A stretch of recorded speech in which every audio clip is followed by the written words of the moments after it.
जय सच्चिदानंद जी। जय सदानंद जी। दंडोत वंदना मेरी अनेक बार, तरु कला समरत डोलन तेरा को प्रभु नानक दे कर हाथ। ज्ञान अंजन सतगुर दिया, अज्ञान अंधेर विनाश। हर कृपा ते संत भेटियो, होया मन परगास। तुझे की अरदास हमारी, जियो पिंड सब तेरा। कह नानक सब तेरी वडियाई, कोई नाउ न जाने मेरा। मैं छोटा साईं खरा, मैं अंध का भंडार। मैं अपराधी आत्मा, साईं शरण संभाल। मैं अपराधी आत्मा, सतगुरु बख्शनहार। सौभाग्यशाली गुरुमुख सज्जन मंडली, अपने समस्त चित्त वृत्तियों को एकाग्र करते हुए अपना ध्यान अपने मन मंदिर में श्री परमहंसों की ओर लगाते हुए श्रद्धा प्रेम सहित मीठे स्वर में बोलिए जयकारा। बोल मेरे श्री गुरु महाराज की जय। जय।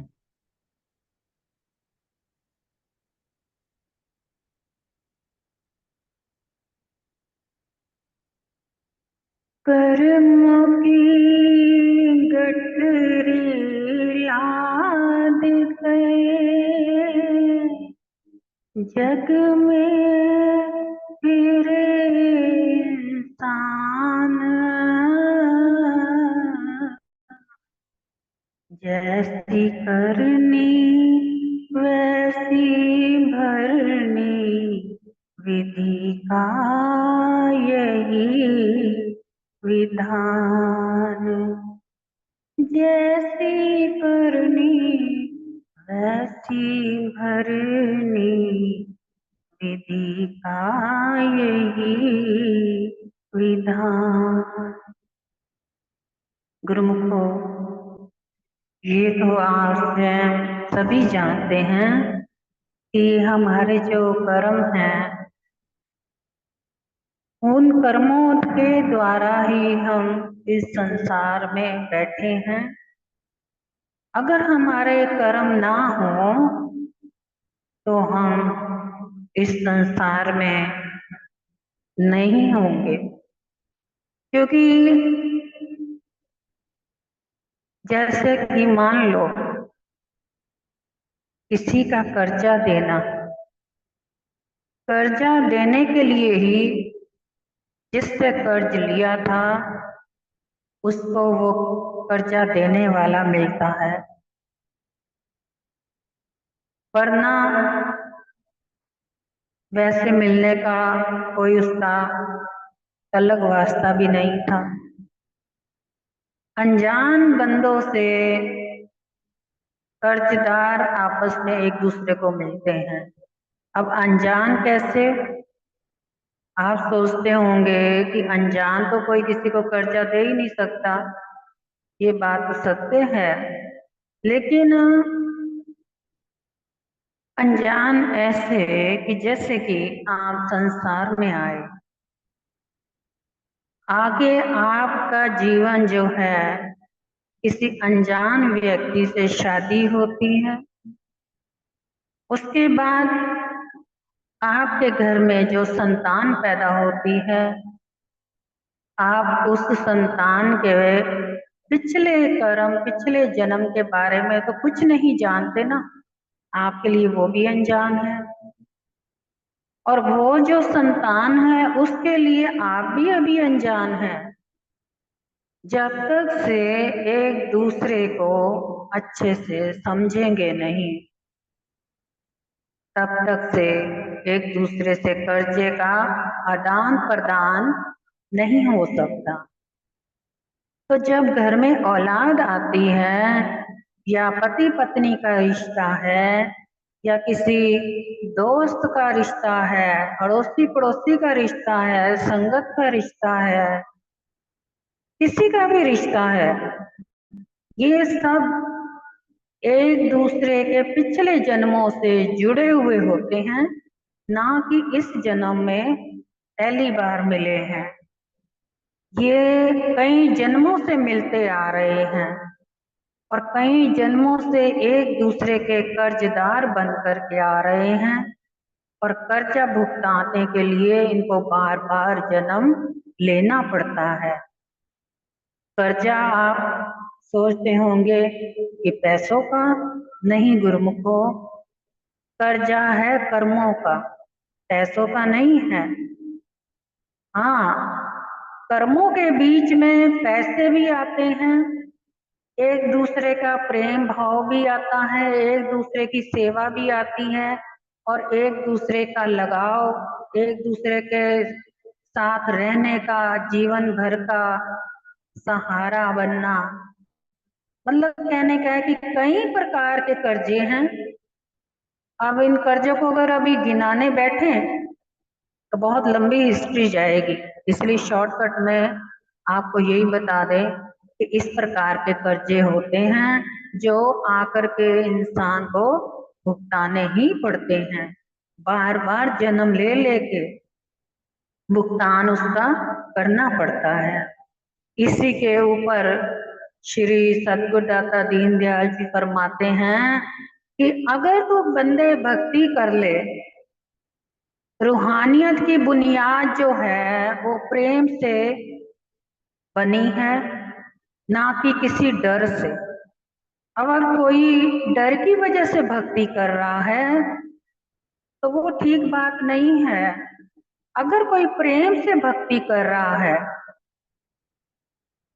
और अच्छा है, कोई बुरा इंसान नहीं है और अपने कर्मों का हिसाब दे रहा है सही सही से, यानी कि अगर हम सच्चे दिल से मालिक की भक्ति करना चाहते हैं तो हमें दुनिया के ताने और आलोचना की कोई चिंता नहीं करनी चाहिए। अगर लोग लाज से डर कर मालिक की भक्ति नहीं करते तो मतलब साफ है कि हम अभी हमारे मन में मालिक से मिलने का शौक और प्यार पैदा ही नहीं हुआ। हम मालिक को छोटा समझते हैं और दुनिया को बड़ा समझते हैं। वो कैसे? कि हम मालिक से प्रेम करने के बजाय दुनिया से कर बैठते हैं, माया से कर बैठते हैं और फिर अपने कर्म बनाने आरंभ कर देते हैं और कर्म बनते बनते बनते बनते कर्मों की गठरी तैयार हो जाती है और इंसान को पता भी नहीं चलता कि कब उसकी कर्मों की गठरी भर गई। तभी तो महापुरुष फरमाते हैं ना, कर्मों की गठरी लाद के जग में फिरे इंसान, जैसी करनी वैसी भरनी, विधि का यही विधान। इसी प्रकार से एक बात याद आ गई। एक समय की बात है, एक राजा था। तो जो राजे महाराजे होते हैं पहले के जमाने में, वो अपने घरों में ही, महलों में ही मंदिर बनाकर रहते थे और उसी मंदिर में पाठ पूजा रखते थे और एक पुजारी भी रख लिया करते थे जो मंदिर की सेवा कर सके। ऐसे ही एक बार एक राजा ने मंदिर अपने घर में बनवाया और एक पुजारी पंडित भी रख लिया, ब्राह्मण। अब वो पूजा पाठ करने लगा बड़ी ईमानदारी से और कभी भी उसने कभी राजा के आगे अपनी कोई फरियाद नहीं रखी, कभी कोई डिमांड नहीं रखी, कभी कुछ मांगा ही नहीं और निष्काम भाव से सेवा अपनी आरंभ करता रहा। करते करते उसको करीब 20 वर्ष हो गए, 20-22 वर्ष हो गए और राजा के घर एक संतान ने जन्म लिया। अब वो संतान भी जवान हो गई। अब उस संतान यानी उसका राजकुमार जो बेटा था, राजा ने उसकी शादी करी। जब उसकी शादी करी तो जब उसकी पुत्र वधू आई, रात को उसको नींद ना आई महल में, और वो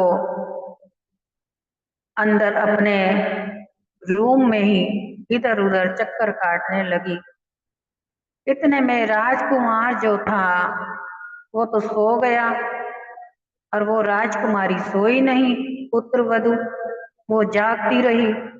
इतने में उसका ध्यान एक दीवार पर पड़ा। क्या देखती है?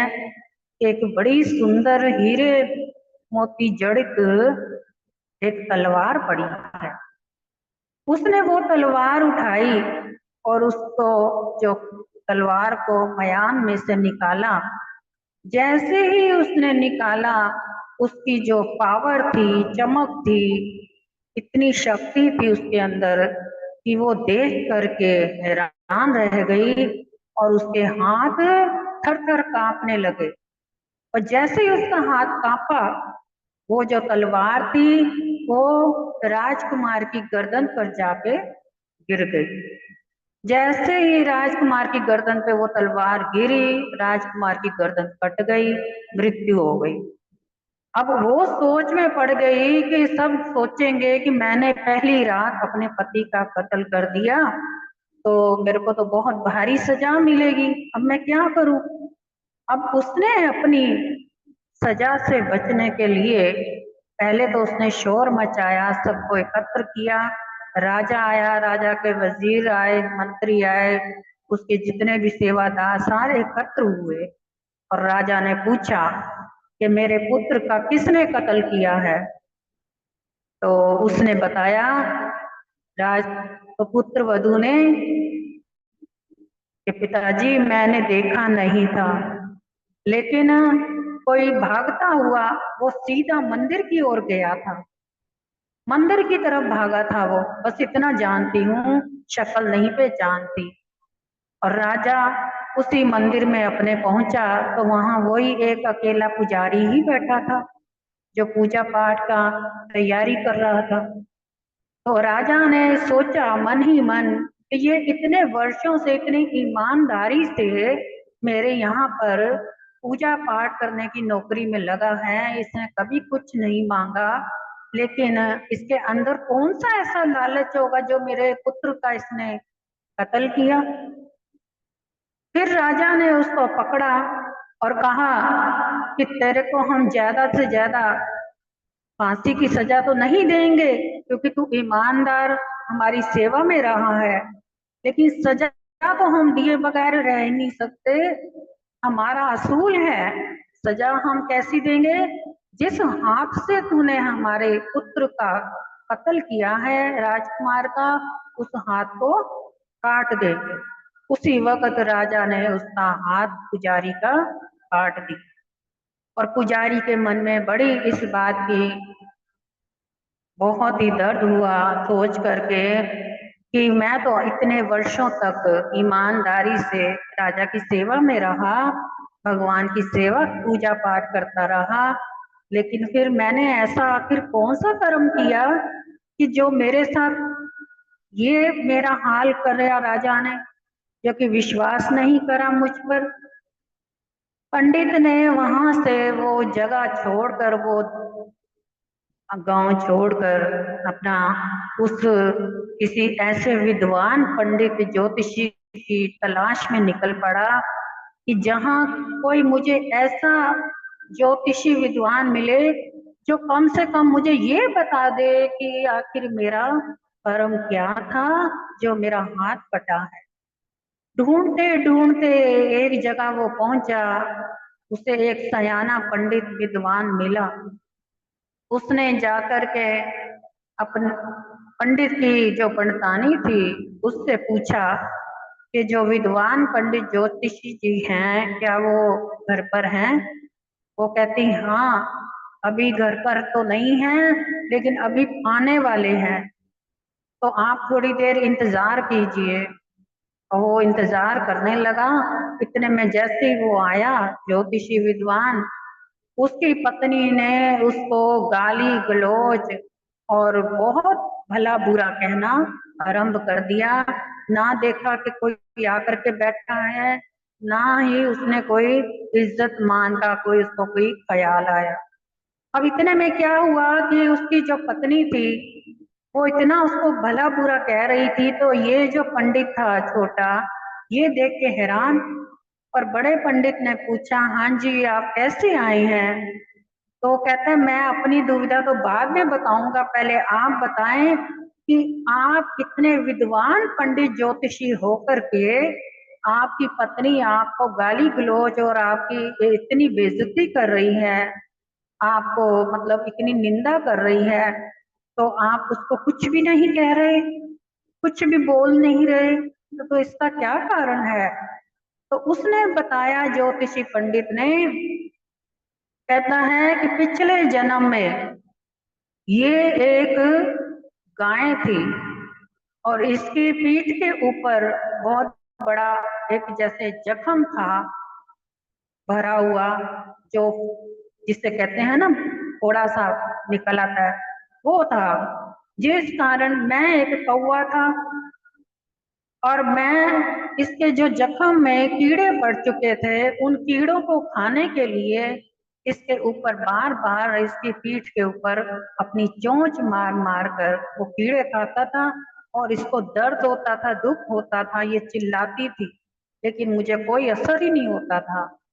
तो ऐसे करते करते एक बार खाते खाते मेरी चोंच जो थी इसके जख्म के शरीर के अंदर फंस गई। मैंने बहुत कोशिश करी निकालने की, मगर नहीं निकली।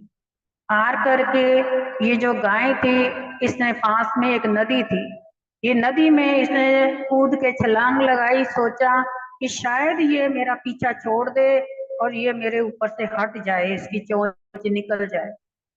लेकिन क्या हुआ कि नदी का बहाव इतना था कि दोनों की मृत्यु हो गई और दोनों उसी में डूब गए। तो गुरुमुखो, जब दोनों डूब गए तो उसके बाद इनका दूसरा जन्म हुआ। और जन्म क्या हुआ? पंडित और पंडितानी का। और इनकी आपस में शादी हो गई। तो पंडित कहते हैं कि मुझे तो सब कुछ याद है, अब ये मेरे को इस तरह से जो इतना मेरे ऊपर जुल्म कर रही है और ये अपने कर्मों का बदला चुका रही है, और मैं जो हूँ इसलिए चुप रहता हूँ कि कर्म आगे और ना बढ़े और इसी में कर्म समाप्त हो जाए, इसी जन्म में कर्मों का अदला बदला समाप्त हो। फिर उसने पूछा कि अब तुम बताओ, तुम्हारा क्या कर्म था, तुम किस लिए आए हो? तो उसने पूछा कि ये जो मेरा हाथ कटा हुआ है, क्या आप बता सकते हैं कि मेरा ऐसा कौन सा कर्म था जो मेरा हाथ कटा? तो उसने बताया, पंडित ज्योतिषी ने, कि तुम्हारा ये अपना कर्म है जिसकी वजह से हाथ कटा है। वो क्या? कि पिछले जन्म में तुम एक साधु, महान साधु संत थे, और जो राजकुमारी थी वो एक गाय थी, और जो राजकुमार है वो एक कसाई था। तो जब गाय तुम्हारे आगे से निकल के गई तो कसाई ने पूछा कि महाराज, आपने यहाँ से गाय को देखा है जाते हुए?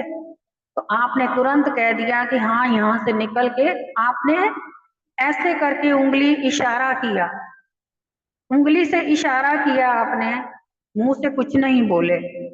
और जिस उंगली जिस हाथ से इशारा किया, अब वो इस जन्म में वो जो गाय थी वो है राजकुमारी, और जो कसाई था वो है राजकुमार, और जो वो साधु था वो आप स्वयं है।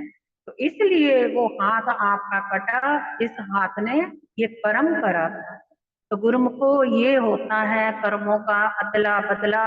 इस संसार में जो कोई भी आ रहा है, जा रहा है, अपने कर्मों के अधीन आता और जाता रहता है। ये सफर इस प्रकार से चल रहा है। इसलिए कहते हैं, हमें कोई कुछ भी कहे, हमें हाथ जोड़ने हैं आगे से ना कि जवाब किसी को देना है, ना अदले बदले की कोई भावना अपने मन में रखनी है, ना किसी के प्रति बुरा सोचना विचारना है। तो ऐसे हमारे कर्म भी समाप्त होंगे, प्रभु की चरण शरण भी मिलेगी, भक्ति भी बनेगी और हमारे कर्म दुष्ट कर्म भी कट जाए। बोलो जयकारा, बोल मेरे श्री गुरु महाराज की जय।